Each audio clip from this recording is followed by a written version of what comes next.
ಅಯೋಧ್ಯೆಯ ಶ್ರೀರಾಮ ಜನ್ಮಭೂಮಿಯಲ್ಲಿ ಇಂದು ನಡೆಯುತ್ತಿರುವ ಬಾಲರಾಮಮೂರ್ತಿಯ ಪ್ರಾಣ ಪ್ರತಿಷ್ಠಾಪನಾ ಕಾರ್ಯಕ್ರಮದ ಹಿನ್ನೆಲೆಯಲ್ಲಿ ಹೊಸನಗರ ತಾಲೂಕು ಕೋಡೂರು ಗ್ರಾಮದ ಶ್ರೀ ರಾಮತಾರಕ ಯಾಗ ಸಮಿತಿಯಿಂದ ಪುರೋಹಿತರಾದ ಆನಂದಮೂರ್ತಿ ಜೋಯ್ಸ್ ಅವರ ನೇತೃತ್ವದಲ್ಲಿ ಶ್ರೀ ರಾಮತಾರಕ ಮಹಾಯಾಗ ನಡೆಯಿತು.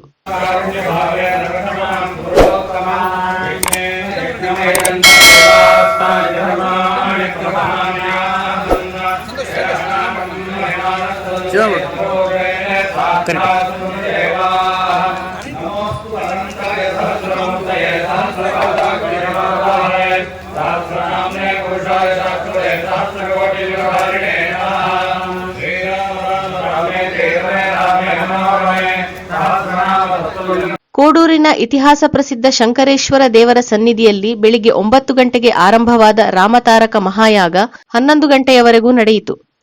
ಈ ಸಂದರ್ಭದಲ್ಲಿ ಗ್ರಾಮದ ಜನರಿಂದ ಭಜನೆ ಹಾಗೂ ಸಾಮೂಹಿಕ ಜಪ ಕಾರ್ಯಕ್ರಮ ಕೂಡ ನಡೆಯಿತು. ಗ್ರಾಮದ 100 ಗ್ರಾಮಸ್ಥರು ರಾಮಜಪ ಮಾಡುತ್ತಾ ಶ್ರದ್ಧಾಭಕ್ತಿಯಿಂದ ಯಾಗದಲ್ಲಿ ಪಾಲ್ಗೊಂಡರು.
ಪ್ರತಿಮಾ ಕೋಡೂರು ಅವರಿಂದ ಯಜ್ಞ ಸಂರಕ್ಷಣೆ ಹರಿಕಥಾ ಕಾಲಕ್ಷೇಪ ನಡೆಯಿತು.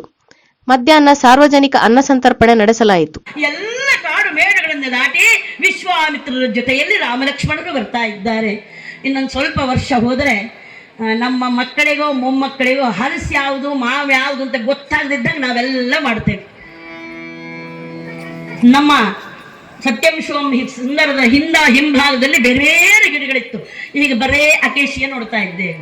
ನಮ್ಮ ಕೋಡೂರಿನಿಂದ ಶಿವಮೊಗ್ಗಕ್ಕೆ ಹೋಗುವ ಮಾರ್ಗದಲ್ಲಿದ್ದ ರಾಮನಾಮ ಸ್ಮರಣೆ ಮಾಡ್ತಾ ಮಾಡ್ತಾ ಒಳಗಿನ ದುಷ್ಟ ಗುಣಗಳನ್ನೆಲ್ಲ ದೂರ ಮಾಡಿಕೊಂಡು ಎಲ್ಲರನ್ನೂ ಕೂಡ ಪ್ರೇಮ. ಇವತ್ತಿಷ್ಟು ಜನ ಯಾಕೆ ಸೇರಿದ್ದಾರೆ ಅಂದ್ರೆ 4 ತಿಂಗಳಿನಿಂದ ಎಲ್ಲ ರಾಮನ ಜಪ ಮಾಡಿದ್ದೀರಿ. ಆದ್ರಿಂದ ರಮಯತಿ ರಾಮ, ಈ ಆನಂದದ ಸಾಗರದಲ್ಲಿ ರಾಮ ನಮ್ಮನ್ನ ಸೇರಿಸಿದ್ದಾರೆ. ನಮ್ಮ ಜೀವನದ ಪರಮ ಗುರಿಯೇ ಪರಮಾತ್ಮನ ಪಡಿತಕ್ಕಂಥ ಎಲ್ಲ ಕಾಡ್ಮೇಡುಗಳನ್ನು ದಾಟಿ ವಿಶ್ವಾಮಿತ್ರನ ಜೊತೆಯಲ್ಲಿ ಯಾಕೆಂದ್ರೆ ಯಾರ್ಯಾರೆಲ್ಲ ಕೇಳಿದ್ರೆ ನಿಮಗೆ ಉತ್ತರ ಸಿಗೋದಿಲ್ಲ ಅಂತ ಅಲ್ವಾ. ನಮ್ಮ ಹೊಸನಗರ ತಾಲೂಕಿನಲ್ಲಿ ಎಲ್ಲೆಲ್ಲಿ ಏನೇನಿದೆ ಅಂತ ಗೊತ್ತಾಗಬೇಕಾದ್ರೆ ನಾವು ಯಾರ ಹತ್ರ ಕೇಳಬೇಕು? ಹೊಸನಗರ ತಾಲೂಕಿನಲ್ಲಿ 10 ವರ್ಷಗಳ ಕಾಲ ಇದ್ದು ಇಲ್ಲಿ ಎಲ್ಲೆಲ್ಲಿ ಏನೇನೆ ಅಂತ ಕಂಡುಕೊಂಡು ಅನುಭವಿಗಳ ಹತ್ರ ಕೇಳಿದ್ರೆ ಗೊತ್ತಾಗ್ತದೆ. ಬರೇ ಪೇಪರ್ ನಲ್ಲಿ ಹೊಸನಗರ ಅಂತ ಓದೋರ ಹತ್ರ ಕೇಳಿದ್ರೆ ಏನ್ ಗೊತ್ತಾಗ್ತದೆ?